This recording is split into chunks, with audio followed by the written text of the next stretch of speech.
ఇంకా వివరాల్లోకి వెళ్తే ఫిబ్రవరి 3వ తేదీన ఏలూరులో జరిగే ఎన్నికల సన్నాహక సభలో ముఖ్యమంత్రి జగన్మోహన్ రెడ్డి పాల్గొంటారని వైసీపీ ఉమ్మడి గోదావరి జిల్లాల సమన్వయకర్త ఎంపీ మిథున్ రెడ్డి, వైసీపీ ఏలూరు జిల్లా అధ్యక్షులు మాజీ ఉప ముఖ్యమంత్రి ఎమ్మెల్యే ఆళ్ల నాని తెలిపారు. 3వ తేదీన జరిగే సన్నాహక సభకు సంబంధించి సభాస్థలి వద్ద ఏర్పాట్లను MLA Kotaru Abbayya Chowdary, program coordinator Talasila రఘురాంతో కలిసి పరిశీలించారు. ఈ సందర్భంగా పలు సూచనలు చేశారు. అనంతరం సిద్ధం పోస్టర్లను ఆవిష్కరించారు. ఈ సందర్భంగా ఎంపీ మిథున్ రెడ్డి, ఎమ్మెల్యే ఆళ్ల నాని మాట్లాడుతూ 3వ తేదీ ఏలూరులో మధ్యాహ్నం 3 గంటల నుంచి సాయంత్రం 5 గంటల వరకు సన్నాహక సభ నిర్వహిస్తున్నట్లు చెప్పారు.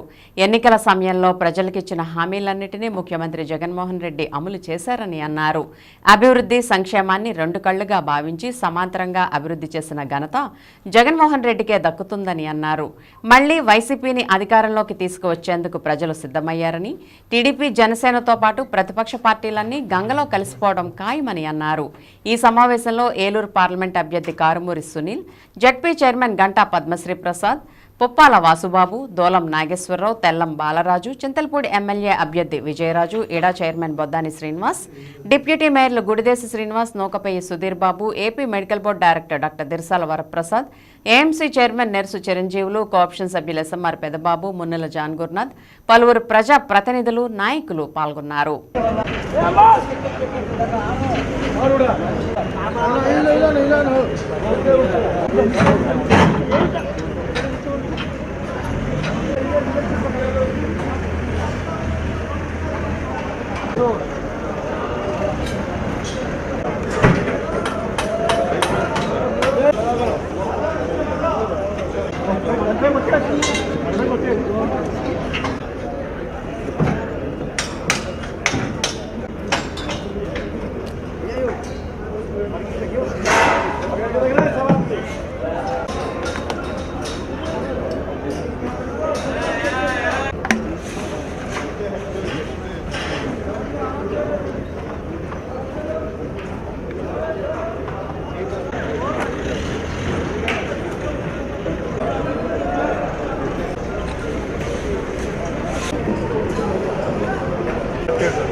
తరగలు ఎక్కడతో నువ్వు పాలగొల్లు ఎన్ని బస్సులు ఎక్కా ఎంతమందికి తరగలు కూడా అని చెప్తాం.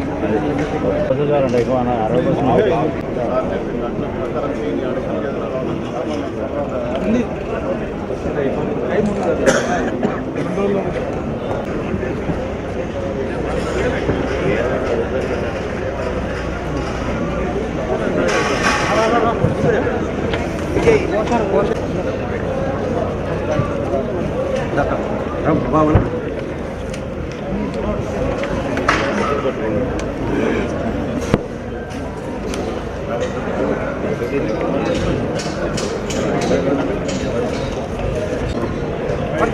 జగన్మోహన్ రెడ్డి గారి నాయకత్వం, జై జగన్.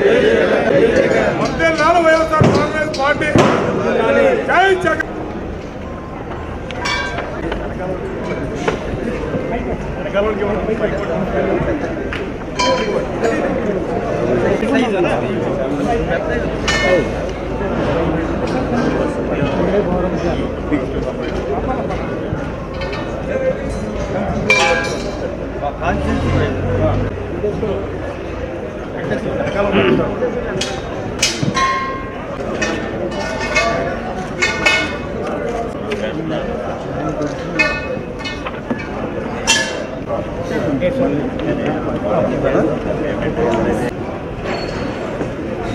I not